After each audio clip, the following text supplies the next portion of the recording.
my name is Dawn Hughes, and I'm the coordinator for Booktrib's book club program. I'm here today with author Tom Casey to talk about his novel Unsettled States, a page-turner whodunit infused with existential thought and carnal desire. I just love that. That sounds so interesting. Yeah, I did too. That was the Unset- publisher's idea. oh, they're clever, aren't they? Well, one hopes so. Unsettled States is one of the selections available in Booktrib's book club program for August. That's a mouthful, I know. Thanks for taking time today to talk to us, Tom. Well, you're quite welcome. I know we only have 5 minutes for this, so I'm going to dive right in. So no spoilers, but what can you tell us about the book that we wouldn't find on the jacket cover, some sort of insider information? Well, I think probably the tone of the book, the way the book is written, the way language works in the book.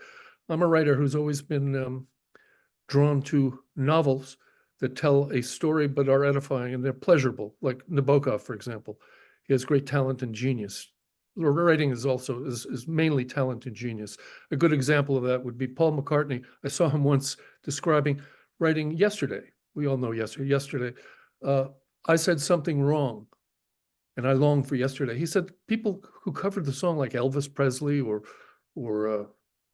other people, they'd say, must have said something wrong. And he said, must have said something wrong. He said, I didn't write that. And it changes the tone of the expression.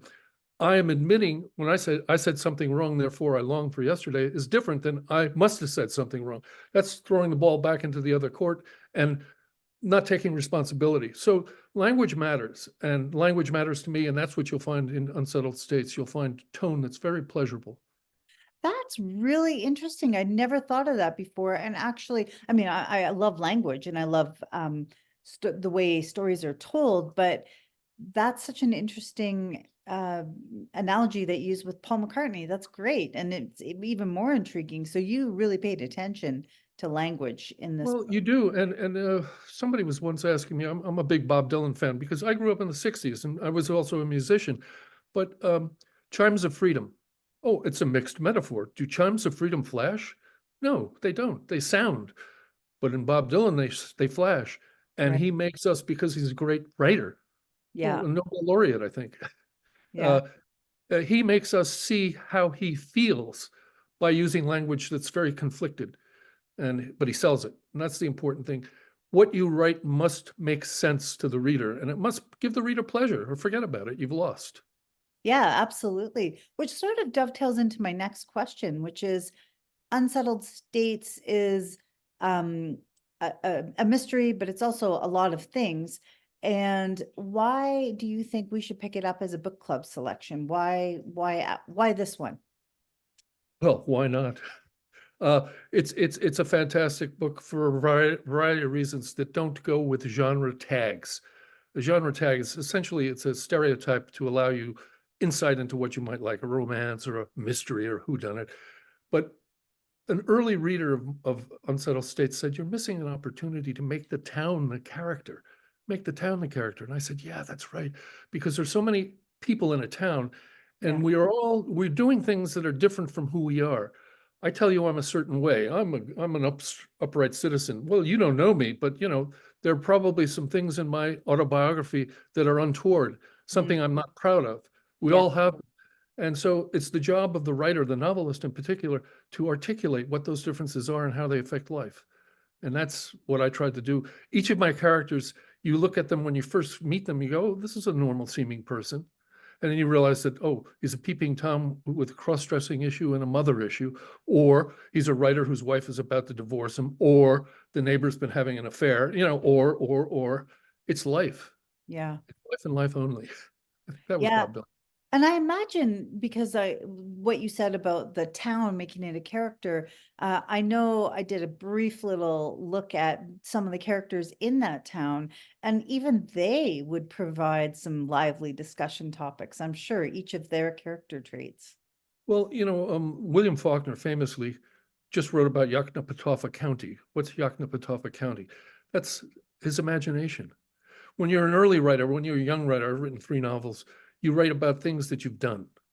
But then you mature into a writer who can write about things you imagine. And that becomes a richer prose if you're so inclined, if you're not writing, detective mysteries or stuff like I Right. have a detective, there's a mystery, but this is not a detective mystery. You'll Yes, see no, of course it's not. it's a cultural analysis. It's where are we now on where's the locus of progression from the cave to the tribes to the nation state to the aristocracy to democracy. How and freedom and free choice. Right. How did we get to where we are? Well, we got to where we are through cultural expressions. I think novel is the best cultural expression for complexity, for complex analysis of the individual. Mind you, I'm asking you to have an intimate relationship with a book I wrote that's going to take you a week. So I'm asking you for a week of your time to talk to you in absentia about the deep thoughts I've been having for decades. Right. Of course. Yeah. You know, I say to my partner, Sylvia, she says, "What are you doing up in the study all day?" I said, "I'm having deep thoughts." That's why it was so good to be published, you know, Need to because that tell my validates the husband deep thoughts. that. That's what I'm going to say to my husband going forward. Yes, well, that's it. You know, you have to some extent, you're telling the truth, but you're eliminating things like shooting rubber bands and, you know, other things that one does when one's alone for many hours. And that's the sad thing about writing. Yeah. Paul Auster, who died last month, called it an illness. I call it an affliction. Others have called it other. You begin to write and you say, Jesus, you know, I can't do this anymore. I've got to go down to the store. Right. Well, you stop going to the store. You lose friends. You lose your life. You can lose your life. You Yeah. can lose your life to lots of distractions. But anyway, that's my story. I'm sticking Including, to it. oh, absolutely, including reading, which is going to segue me to my next question, which is a little off topic from your book, but what's the best book, fiction or nonfiction, that you've read in the last year, and why should I read it after I read yours? I'll tell you, I thought about this. There are lots of books because I review books for the local newspaper, the Reading Sentinel. Oh, So cool. once a week, I actually read a book, which is ridiculous. I mean, it's hard. But I will recommend The Hermit by Katrina Grishkova, and that's one of Heresy Press's issues. But I read it and it was fantastic. Let me just read you the first line that I wrote. I said, "The Hermit by Katrina Grishkova describes, quote, one of those men who reach such an acute limited excellence at 21 that everything afterwards savors of anticlimax." Well, that's a beautiful sentence. F. Scott Fitzgerald wrote it about Tom Buchanan, but she wrote a book about these masters of the universe, these people who make tons of money in our market capitalist economy, Yeah. and they lose their soul. So this is a book about how a man who lost his soul. He lost his wife, his daughter, and his existential underpinnings. He didn't know what references to reality were real and what were false, but he suspected he was in a false world. But he had billions of dollars. Yeah. We need books like this to tell us maybe that we're on the wrong path. Yeah. Absolutely. That's what So books. that's one. The other one I read was kind of interesting. Elements of Style, Strunk and White. Oh yeah. A classic. Okay, so I mean, just to bring people closer, and during the COVID sequestration, I reread War and Peace and essentially Proust. Proust is my favorite difficult writer, and he's very Yeah. difficult. Clive James said that you know, understanding structure in Proust makes a difference. Like if somebody tells you the universe is curved, Right. Yeah. oh, that's really going to change my perceptions or my understanding. Yeah. Anyway, those, may I add a nonfiction book? Yes. I recommend Clive James's Cultural Amnesia and also Michael Schmidt's novel, a biography.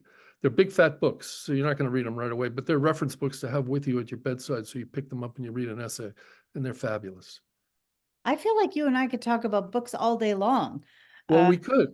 we could. Maybe one day we shall. I'd like to. We shall. You're in Edmonton, right? Yes. Yes.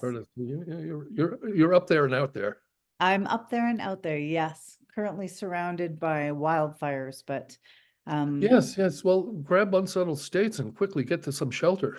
I'm going to, it's for sure. And I know we've already gone over our 5 minutes, so I do have to wrap this up. But thank you so much for your time, and we wish you best of luck with this book. My pleasure, and I hope it takes off by word of mouth and otherwise. We hope in so Canada. too. Okay, For thanks so much. For more information about Tom's book, please check out the book club page on the booktrib.com website.